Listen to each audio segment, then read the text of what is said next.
Breaking news coming out of the Lake Chad region, a major clash has just been reported where around 200 militants were neutralized. This is a very serious development, and the details coming in are significant. What we are seeing is not just another fight. It is one of the largest internal clashes between rival extremist groups in recent years. The location is around the shores of Lake Chad, a strategically important area that has seen conflict for years, and this development could have a major impact on the balance of power in the region. The fight was reportedly between Boko Haram and ISWAP, a splinter group aligned with ISIS. These two groups have been fighting for control of territory for years, and this clash seems to be an attempt by Boko Haram to assert dominance in the Lake Chad area. Reports suggest that Boko Haram had very few casualties compared to the ISWAP side, which lost approximately 200 fighters. Weapons and equipment were also seized during the clash. This incident shows the complex nature of conflict in the region. It's not only about military operations from governments, but also in fighting among militant groups themselves, which makes the security situation unpredictable. For civilians living near Lake Chad, this is a reminder of the dangers that continue to affect their lives. The displacement, fear, and instability caused by these groups have a lasting impact, and it is crucial that efforts to protect and support these communities continue. For those watching, don't forget to like this video and subscribe so you stay updated with all breaking news and developments from Nigeria and beyond. Your support helps us bring real-time updates like this to you. Now, looking at why this clash happened, it comes down to several factors. First, territorial control. Lake Chad is a critical location spanning Nigeria, Chad, Niger, and Cameroon. Control over the lands and waterways allows groups to move supplies, hide from military forces, and launch operations. When one group tries to dominate, it naturally leads to conflict with rival factions.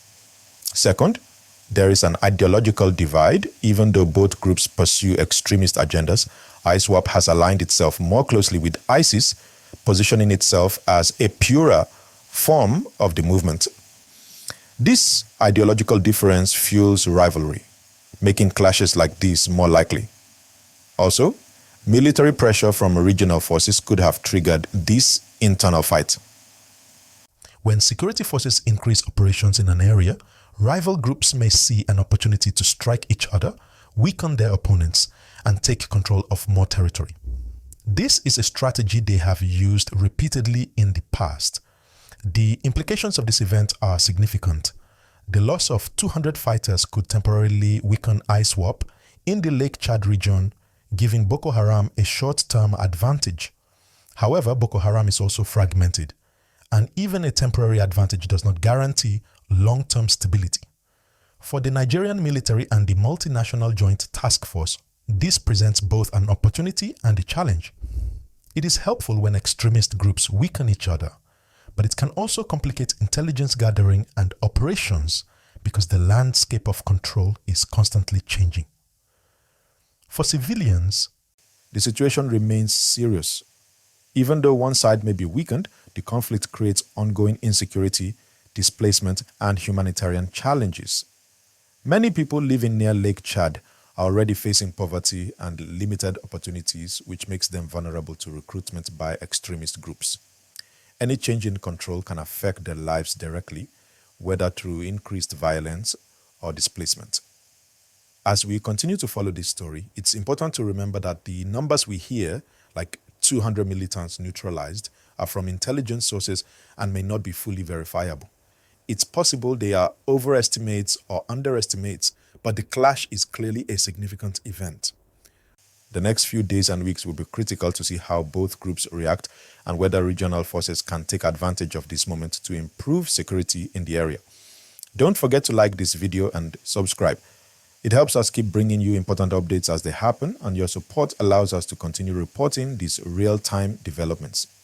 This internal conflict also highlights the importance of de-radicalization and reintegration programs. Earlier this year, over 200 former fighters surrendered in the Lake Chad area and were enrolled in skill acquisition programs. This shows that there is a path away from violence, But long-term stability requires a combination of military, social, and economic strategies. The geography of Lake Chad makes the situation more complicated. The numerous islands, waterways, and remote areas provide hiding places for fighters and make military operations difficult. Regional collaboration among Nigeria, Chad, Niger, and Cameroon is crucial to securing the area and preventing further escalations.